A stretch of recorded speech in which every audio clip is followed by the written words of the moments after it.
Assalamualaikum warahmatullahi wabarakatuh. Pada kesempatan kali ini, kami akan mempresentasikan proyek karakter aplikasi Dudu dari mata kuliah Rekayasa Perangkat Lunak.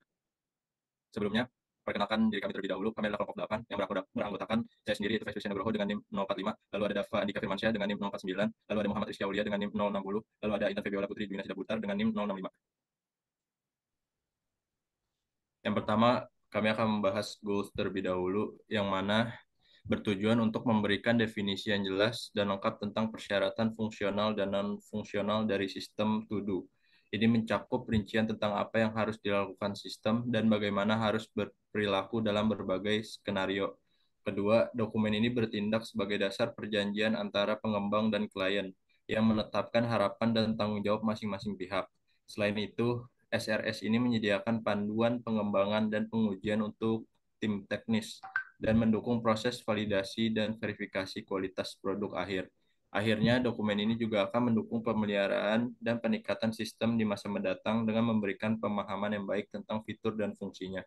Next. Lalu terdapat audien yang dituju dan pembaca yang disarankan, yang mana dokumen ini ditujukan kepada tim pengembang perangkat lunak, penguji perangkat lunak, manajer proyek, serta pembaca yang disarankan adalah analis sistem, pengguna akhir, dan tim dukungan teknis yang menggunakan sistem to do. Next. Selanjutnya terdapat batasan-batasan produk, yang mana batasan pertama, Web to Do dirancang khusus untuk mengatur pembelajaran dan organisasi tugas. Oleh karena itu, web ini mungkin tidak cocok untuk tujuan lain yang tidak terkait dengan manajemen tugas atau pembelajaran. Lalu selanjutnya ada batasan kedua, yang mana web ini dimaksudkan untuk digunakan oleh individu atau kelompok kecil. Ini mungkin tidak efektif atau efisien untuk organisasi besar atau lingkungan dengan banyak pengguna. Lalu ada batasan yang ketiga, yang mana web to do ini dirancang untuk diakses melalui web menggunakan browser internet. Namun, performa dan fungsionalitas optimal mungkin tidak dapat dicapai pada semua jenis perangkat, sistem operasi, atau browser. Next. Lalu ada batasan selanjutnya, yaitu batasan keempat, yang mana web ini membutuhkan koneksi internet yang stabil dan andal untuk berfungsi dengan baik. Tanpa koneksi internet, beberapa fitur mungkin tidak tersedia atau berfungsi sebagaimana mestinya. Lalu batasan kelimanya adalah meskipun web ini akan berusaha untuk menjaga keamanan dan privasi data pengguna, ada batasan terkait dengan risiko keamanan yang inherent dalam setiap sistem online. Lalu batasan selanjutnya, yang mana Web2Do akan memerlukan pemeliharaan dukungan teknis berkala untuk memastikan operasionalitas dan keamanannya. Next. Lalu selanjutnya ada deskripsi keseluruhan. Yang pertama ada deskripsi produk, yang mana Web2Do adalah sistem berbasis web yang dirancang untuk membantu pengguna dalam mengatur pembelajaran dan organisasi tugas. Web ini menyediakan platform yang memungkinkan pengguna untuk membuat, mengelola, dan melacak tugas dan aktivitas belajar mereka. Next. Lalu terdapat fungsi dari produk ini, yang mana fungsi pertama adalah untuk pemberian materi, yaitu memungkinkan pengguna untuk menambahkan materi dalam berbagai jenis file. Fungsi kedua adalah untuk pembuatan tugas, yaitu memungkinkan pengguna untuk membuat dan mengatur detail tugas baru. Lalu fungsi ketiga yaitu manajemen tugas, yang berfungsi untuk memungkinkan pengguna untuk memperbarui dan mengelola tugas mereka. Next. Lalu ada fungsi keempat, yaitu pelacakan tugas, yang mana sistem ini menyediakan fitur pelacakan untuk melihat progres tugas. Lalu fungsi yang kelima, yaitu pengingat, yaitu mengirimkan notifikasi atau pengingat tentang tugas yang mendekati batas waktu. Fungsi keenamnya, yaitu integrasi kalender, yaitu dapat diintegrasikan dengan kalender pengguna untuk melihat jadwal tugas dalam format kalender. Di sini terdapat pengolahan karakteristik pengguna. Ada tiga kolom kategori pengguna, yaitu administrator, pengajar, dan juga pengguna biasa. Untuk tugas dari administrator adalah mengelola pengguna dan peran, memantau kinerja sistem dan keamanan, dan mengelola integrasi dengan sistem lain jika diperlukan. Lalu ada tugas pengajar, yaitu menambah, mengedit, dan menghapus tugas dan materi pembelajaran, serta mengatur prioritas dan tenggat waktu tugas. Lalu tugas dari pengguna biasa adalah untuk melihat daftar tugas dan kemajuan mengerjakan dan mengumpulkan tugas. Lalu ada hak akses ke aplikasi, yang mana administrator mempunyai akses penuh ke semua fitur dan data sistem. Sementara pengajar memiliki akses untuk mengelola dan melihat tugas yang diberikan. Lalu untuk pengguna biasa memiliki akses untuk mengupload dan melihat tugas pribadi. Lalu ada kemampuan yang harus dimiliki, yang mana administrator harus memiliki pengetahuan teknis yang mendalam tentang aplikasi dan infrastruktur, kemampuan administrasi dan pemecah masalah. Sementara pengajar harus memiliki kemampuan dasar dalam menggunakan aplikasi web, pemahaman tentang manajemen tugas dan organisasi. Sementara untuk pengguna biasa harus memiliki kemampuan dasar dalam menggunakan aplikasi web, pemahaman tentang manajemen tugas dan juga organisasi. Next. Di sini terdapat lingkungan operasi, yang mana pertama itu platform. Web2Do adalah aplikasi berbasis web dapat diakses melalui berbagai platform seperti Windows, macOS, Linux, Android, dan iOS. Lalu yang kedua adalah perangkat keras. Tidak ada persyaratan khusus perangkat keras selain perangkat yang mendukung browser web modern dan memiliki koneksi internet yang stabil. Lalu yang ketiga, sistem operasi yang mana dapat berjalan pada versi terbaru dari semua sistem operasi utama yang mendukung browser web modern. Next. Lalu lingkungan operasi yang keempat adalah komponen perangkat lunak lain, yang mana tidak ada persyaratan khusus untuk komponen perangkat lunak lain atau aplikasi yang berdampingan. Namun pengguna mungkin perlu memiliki akses ke email mereka untuk menerima notifikasi atau pengingat dari aplikasi. Lalu yang terakhir adalah browser web, yang mana dirancang untuk bekerja dengan baik pada browser web modern seperti Google Chrome, Mozilla Firefox, Safari, dan Microsoft Edge. Berikutnya adalah kebutuhan antarmuka eksternal dari aplikasi To-Do. Pertama, ada user interface. Karakter logis dari user interface aplikasi To-Do yaitu tampilan utama yang sederhana dengan daftar tugas yang dapat di-scroll. Fokus pada fungsi dasarnya itu menambah, mengedit, dan menghapus tugas. Standar GUI-nya yaitu mengikuti standar GUI dengan warna latar belakang putih dan biru tua sebagai warna dominan. Lalu menggunakan font yang mudah dibaca dan ukuran teks yang cukup besar. Lalu tombol dan fungsi standar. Setiap tugas memiliki tombol edit, hapus, edit, dan hapus. Formulir sederhana muncul saat pengguna mengklik tambah tugas atau edit tugas dengan tombol simpan dan batal untuk mengelola mode edit. Lalu kendala tata letak layar dari aplikasi To-Do. Tampilan utama tampilan menampilkan tugas dalam urutan yang sesuai dengan statusnya. Formulir entry muncul di tengah layar ketika pengguna mengklik tambah tugas atau edit. Web ini responsif, menyesuaikan tata letak untuk berbagai ukuran layar. Lalu hardware interface dari aplikasi To-Do. Karakter lo- Karakteristik logisnya itu antarmuka perangkat keras berfungsi sebagai perangkat pengingat yang menghubungkan perangkat keras dengan perangkat lunak pengelolaan tugas. Lalu karakteristik fisik yaitu mendukung berbagai jenis perangkat fisik seperti desktop, laptop, tablet, dan juga smartphone. Lalu interaksi data dan kontrol. Memfasilitasi tampilan data tugas dan notifikasi di layar perangkat keras. Lalu protokol komunikasinya itu berkomunikasi dengan perangkat keras melalui protokol standar untuk menampilkan informasi tugas di layar perangkat keras. Berikutnya ada software interface, yaitu pertama koneksi dengan komponen di perangkat lunak lain. Web ini dapat berinteraksi dengan berbagai komponen perangkat lunak lain, termasuk basis data, sistem operasi, dan website eksternal. Lalu item data.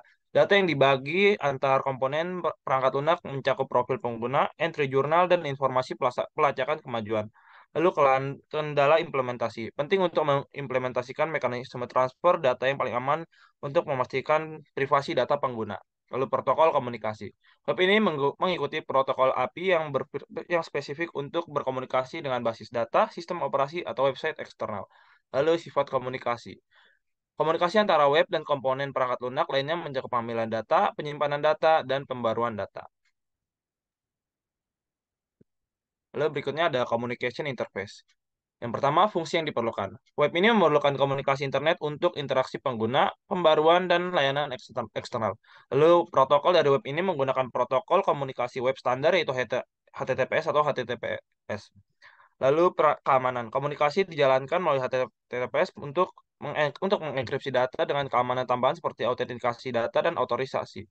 Lalu, tingkat transfer data. Jadi diperlukan tingkat transfer data yang efisien untuk memastikan pengalaman pengguna yang lancar. Lalu fungsi-fungsi komunikasi utama, yaitu meliputi pengambilan data, pembaruan, dan interaksi pengguna. Lalu functional requirement dari aplikasi To-Do. Pertama, kebutuhan fungsional. Yang pertama adalah login. Fungsi ini adalah langkah pertama untuk membagi pengguna akses untuk mengakses To Do. Lalu dengan masuk, pengguna dapat menggunakan fungsi dari aplikasi To Do. Lalu sign up. Fungsi ini adalah langkah awal bagi pengguna yang belum memiliki akun di dalam To Do. Mereka harus mengisi informasi pribadi dan membuat kredensial unik agar bisa masuk dan berhasil dalam membuat akun To Do.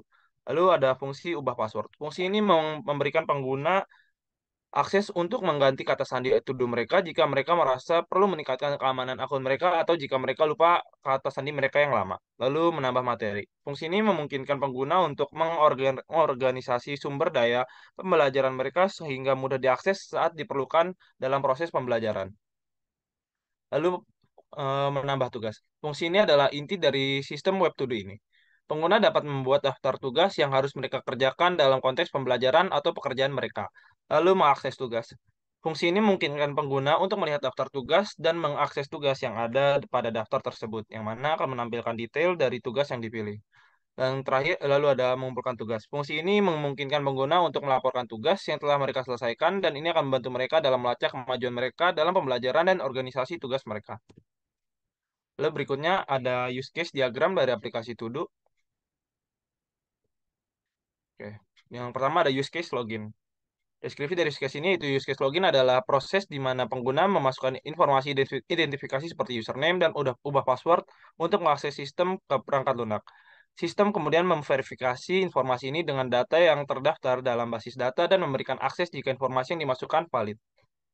Berikut ada stimulus and response-nya di mana action by user, pengguna memasukkan username pada formulir login, lalu sistem akan menerima input username dan menunggu input password. Lalu pengguna memasukkan password pada formulir login. Lalu sistem akan memeriksa kecocokan antara username dan password yang dimasukkan dengan data yang tersimpan dalam basis data. Jika verifikasi berhasil, pengguna akan menekan tombol login. Lalu sistem akan memberikan akses kepada pengguna ke dalam halaman utama dari web. Ya, lalu ini ada activity diagram untuk login. Lanjut. Lalu ada use case sign up. Untuk use case sign up digunakan oleh user yang ingin membuat akun baru dalam sistem perangkat lunak. Prosesnya dimulai ketika calon pengguna mengakses halaman pendaftaran atau formulir pendaftaran yang tersedia dalam web atau situs web. Calon pengguna akan diminta untuk mengisi informasi yang diperlukan, lalu sistem akan memproses data tersebut sehingga membuat akun baru dan memberikan akses pada pengguna ke dalam sistem. Yang di kanan ada stimulus dan responnya untuk action by user dan response from system. Lanjut. Ini activity diagram untuk sign up yang tadi sudah dijelaskan. Lanjut. Lalu use case ubah password. Use case ubah password digunakan oleh user ketika ingin mengganti password yang mereka gunakan untuk mengakses sistem. Proses ini dimulai ketika pengguna masuk ke dalam akun mereka dan memilih opsi untuk mengubah kata sandi. Pengguna akan diminta untuk memasukkan kata sandi lama mereka dan kata sandi baru yang diinginkan dan mengkonfirmasi kata sandi yang baru. Setelah memasukkan informasi yang diperlukan, sistem akan memverifikasi kata sandi lama, memvalidasi kata sandi baru, dan jika semuanya sesuai, kata sandi akan berubah. Di kanan ada stimulus and response, action by user, dan respon dari sistem. Lanjut. Ini activity diagram untuk use case ubah password. Lanjut. Lalu ada use case menambah materi. Use case menambah materi adalah salah satu fitur penting dalam sistem berbasis web yang dirancang untuk membantu pengguna dalam mengorganisasi pembelajaran dan tugas. Use case ini memungkinkan pengguna untuk menambahkan materi baru ke dalam sistem. Pengguna dapat menyimpan, mengelompokkan, dan mengatur materi tersebut agar dapat diakses kembali dengan mudah di masa depan. Ini adalah stimulus dan respon, action by user dan respon sistem. Lanjut. Ini adalah activity diagram untuk use case menambah materi. Lalu ada use case tambah tugas. Use case tambah tugas adalah fitur penting dalam sistem berbasis web yang memungkinkan pengguna untuk menambahkan tugas atau pekerjaan yang harus diselesaikan Dalam konteks pembelajaran dan organisasi tugas, pengguna dapat menggunakan fitur ini untuk membuat, mengelola, dan mengingatkan diri sendiri tentang tugas-tugas yang harus mereka selesaikan dalam berbagai mata kuliah atau proyek. Yaitu di kanan ada stimulus dan respon, action by user dan respon dari sistem. Lanjut. Lalu ada activity diagram dari untuk tambah tugas. Lanjut.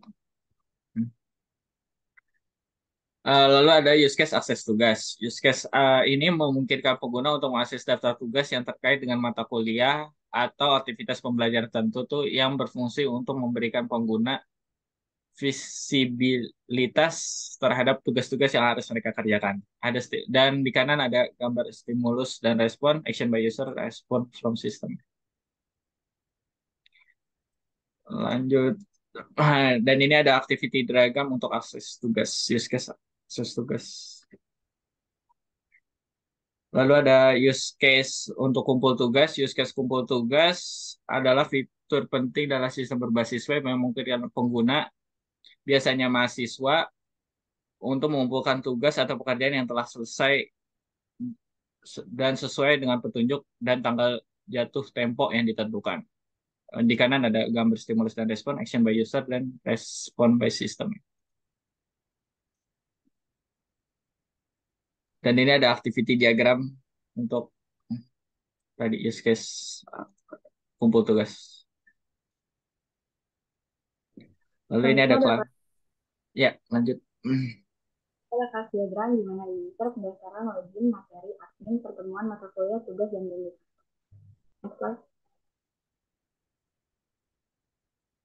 Selanjutnya ada non-functional requirement, di mana parameternya ada availability, ketersediaan tinggi diperlukan agar pengguna dapat mengakses dan menggunakan web kapanpun diperlukan, terutama saat merencanakan dan mengelola tugas. Lalu ada reliability, web harus memiliki tingkat keandalan yang tinggi agar pengguna dapat mengandalkan web ini untuk mengelola tugas mereka tanpa kekhawatiran tentang kegagalan perkembangan data. Lalu safety, keamanan data pengguna adalah prioritas utama web, harus memiliki tindakan keamanan yang tepat untuk melindungi data pengguna. Lalu ada respon time, di mana web harus memiliki waktu respon yang cepat agar pengguna tidak mengalami keterlambatan saat menggunakan fitur-fitur web tubuh. Lalu ada ergonomis, di mana antarmuka pengguna harus dirancang dengan baik dan mudah dipahami agar pengguna dapat dengan cepat dan efisien membuat, mengelola, dan melacak tugasnya. Next. Selanjutnya ada parameter security, di mana web to do harus memiliki lapisan keamanan yang kuat untuk melindungi data pengguna dan sistem dari ancaman keamanan yang mungkin terjadi. Lalu ada multibahasa, di mana web harus memiliki antarmuka yang dapat diubah bahasa dan konten seperti pesan, pemberitahuan, dan petunjuk harus tersedia dalam beberapa bahasa yang ingin digunakan. Ada privasi, di mana web harus memiliki kebijakan privasi yang jelas dan mengikuti peraturan perlindungan data yang berlaku. Ada history, di mana web harus memiliki fungsi riwayat yang dapat diakses oleh pengguna untuk melihat tugas-tugas sebelumnya.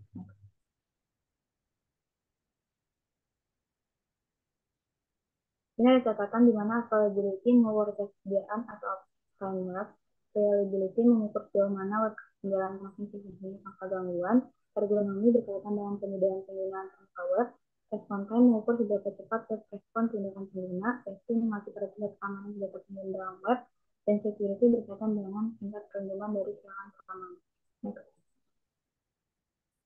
Berbahasa, web mendukung beberapa bahasa untuk memudahkan pengguna, privasi melindungi privasi pengguna, dengan memastikan data pribadi tidak diakses oleh pihak ketiga tanpa izin, dan history menyimpan riwayat tugas yang telah disesuaikan oleh pengguna. Lalu selanjutnya ada arsitektur jaringan. Di sini ada kelas diagram di mana lingkungan pengembangan aplikasi web to-do dikembangkan menggunakan JavaScript dan MongoDB dalam lingkungan pengembangan dalam Visual Studio Code sebagai editor kode. Setelah bebas dari bug, aplikasi disimpan di repository Git. Lingkungan implementasinya, aplikasi web to-do dapat diakses oleh pengguna melalui web browser dan di-host di platform seperti AWS. Data disimpan di MongoDB. Atlas dalam lingkungan produksi dengan keamanan data dijamin melalui protokol HTTPS dan mekanisme autentikasi serta otorisasi. Next. Sekian presentasi dari kamu kami, kurang lebih adalah